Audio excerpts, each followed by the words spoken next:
Ciao a tutti e bentornati su Whiteware Racing. Oggi parleremo degli impianti di accensione a puntine delle macchine d'epoca.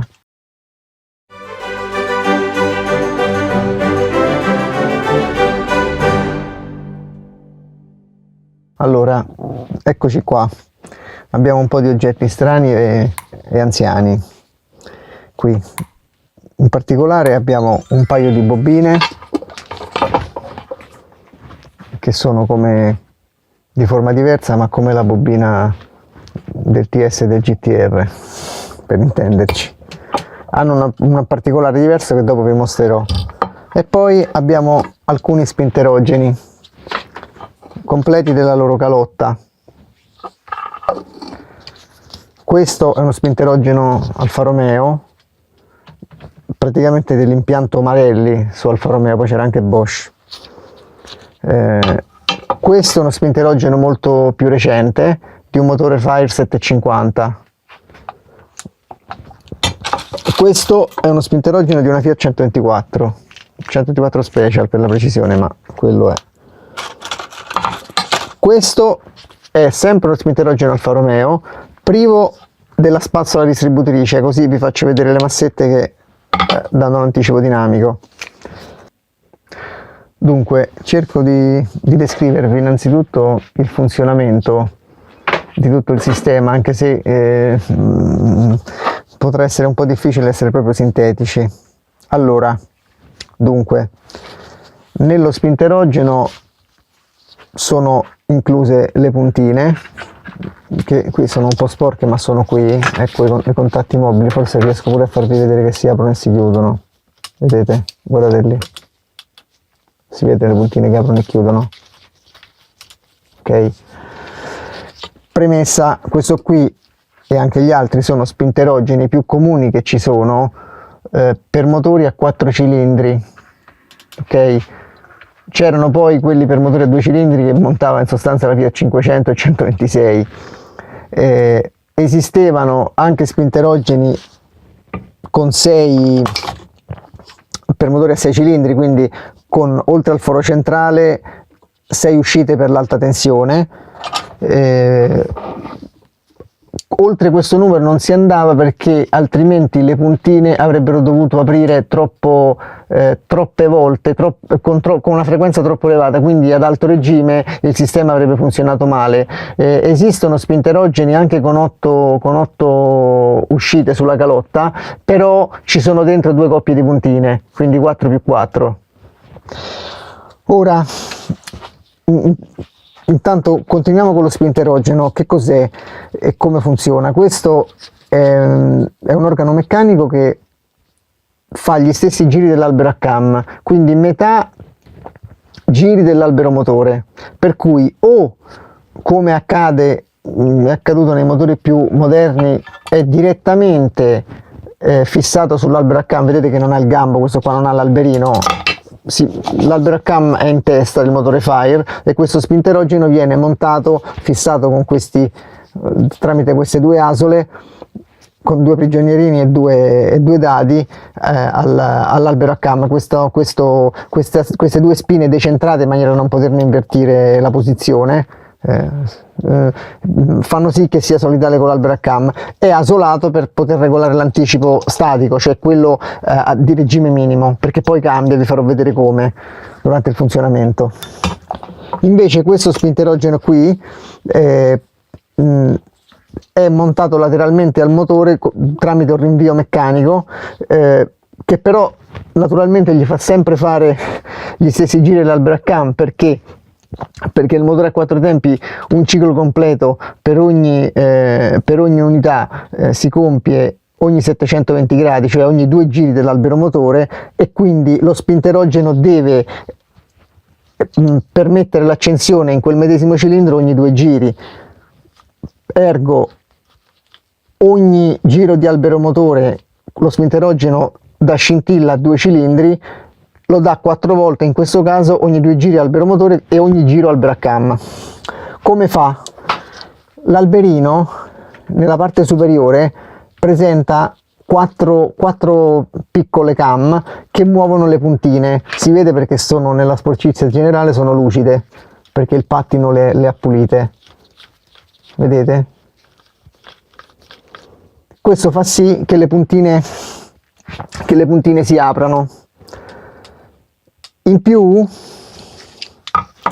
ci sono, è lo stesso spinterogeno solo privato della spazzola, ci sono queste due masse, questa e questa di fronte, che per forza centrifuga tendono ad aprirsi, quindi al variare del regime di giri permettono alla parte superiore dell'alberino, che è vincolato al secondo ma con alla base ma con un certo gioco, di andare più avanti, quindi di anticipare la scintilla in funzione all'aumentare dei giri. Attenzione, ve lo ricordo, forse l'abbiamo già detto in altre occasioni, ma ve lo ricordo, nel motore a 4 tempi l'anticipo va aumentato al crescere dei giri, non diminuito, perché la turbolenza che si crea nei cilindri non è compensativa fino a un certo regime del minor tempo a disposizione per la combustione. Nel 2 tempi più crescono i giri, più la turbolenza è talmente grande ed efficace da accelerare la combustione al punto da eccedere il minor tempo a disposizione. Invece nel 4 tempi no, almeno fino a circa 5.000 giri, dopodiché si ferma l'anticipo dinamico. Può avere, tra l'altro, questo anticipo dinamico, come in questo caso, una doppia curva, perché le mollette sono diverse, quindi si usano o mollette uguali sulle due masse ma con diversa durezza, come in questo caso, oppure due molle uguali che però hanno un'asola, per cui permettono un inizio morbido e poi una successiva fase più dura, per cui la curva di anticipo avrà un andamento più ripido nella prima fase e poi più lento nella seconda, fino ad arrestarsi quando le massette sono tutte aperte. Comincia ad anticipare subito dopo il regime minimo e poi il cambio curva avviene di solito a 3500 giri, 4000, per fermarsi a 5000 giri. È considerevole, per darvi un ordine di grandezza, perché sono anche 30-35 gradi, quindi se si parte da 5 gradi al minimo si può arrivare a 35 al massimo, o 10 gradi al minimo, anche 40 al massimo. Ora veniamo alla bobina e a come funziona tutto l'insieme. La bobina non è null'altro che un trasformatore come quello della Vespa. Come vedete, queste due bobine presentano una differenza: una è la bobina pura e semplice, una ha questo oggetto fissato che si chiama ballast, che non è altro che una resistenza aggiuntiva che impedisce il danneggiamento del primario della bobina, che è un trasformatore, in caso di contatto di quadro acceso che capitasse a puntine chiuse, e questo non lo si può sapere. Perché? Perché il segnale alla bobina per la scintilla viene dato dal negativo, cioè siccome nelle macchine c'è la batteria, quando si gira la chiave e si accende il quadro, viene data corrente al positivo della bobina, o direttamente, in questo caso, se la bobina è così, una bobina normale, o in caso di super bobine, cioè con un primario con una bassa resistenza, tramite il ballast, per evitare danni al primario in caso si rimanga qualche minuto col contatto acceso. Il negativo alla bobina è isolato, nel senso che passa attraverso le puntine. Quando le puntine sono chiuse,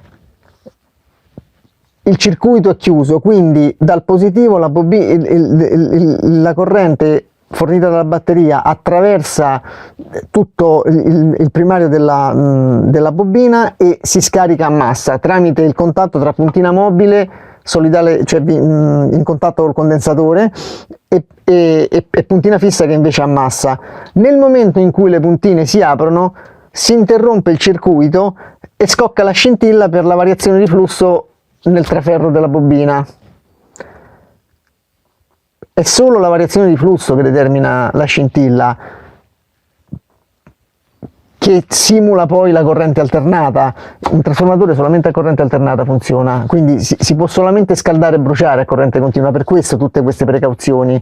Quando è in tensione non scocca nessuna scintilla, dopodiché nel momento in cui le puntine sono chiuse passa corrente e il trasformatore, cioè si stabilisce un flusso, ed è per questo che si utilizzano superbobine, per avere prestazioni anche buone anche ad alto regime, con un primario caratterizzato da una bassa resistenza. Quando le puntine vengono aperte dalla cam, si interrompe il passaggio di corrente e questo determina la produzione della scintilla, dopodiché le puntine si richiudono e si ripete il ciclo. Chiaramente a regime più basso il sistema funziona meglio perché i tempi di ricarica sono maggiori. Arriva un punto in cui il sistema funziona peggio, non solo perché le puntine possono avere difficoltà, come succede nelle Vespe, a seguire il profilo della cam, ma anche perché la sequenza delle scintille è troppo fitta. 6.000 giri su un motore a 4 cilindri a 4 tempi equivalgono a 12.000 su un motore a 2 tempi monocilindrico, per questo c'è un limite in questo senso. Dopodiché che cosa succede? La scintilla prodotta dalla bobina percorre questo filo. Io ho messo qui solamente 2 fili, quelli che mi servivano, quello che va al centro della calotta e poi uno che va alla candela, ce ne sono altri 3 ma se no facevo confusione. Allora le puntine aprono, si interrompe il flusso, la bobina produce la scintilla, il picco di tensione percorre per scaricarsi al massa questo filo, entra nella calotta. Nella calotta cosa c'è? C'è un contatto centrale, questo carboncino che è fisso e che poggia al centro della spazzola distributrice. Qui vedete che è segnato, questo è il carboncino che l'ha fatto questo segno. La punta della spazzola coincide con il contatto nella calotta che corrisponde al cilindro in cui deve avvenire l'accensione, e quindi la corrente, passando per questa parte conduttrice, raggiunge il filo che fa capo alla candela desiderata e scocca la scintilla, e così via.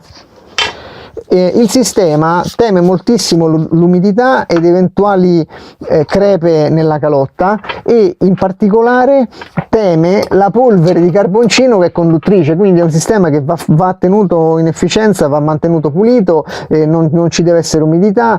Molti spinterogeni, l'Alfa Romeo era così, erano anche avvolti in 2 semigusci in plastica per proteggerli da eventuali schizzi, specialmente quando erano davanti al motore e quindi potenzialmente raggiungibili da schizzi di acqua quando pioveva. Io credo che, anche se sinteticamente, ho detto tutto. Io mi fermerei qui. Certo, ho sintetizzato molto perché poi tante cose si potrebbero ancora dire, però magari se c'è qualcosa che volete sapere o che vi interessa, se no rischiamo a nostra volta di diventare noiosi. Una cosa volevo ancora dire, questo sì, che su molte automobili d'epoca, sia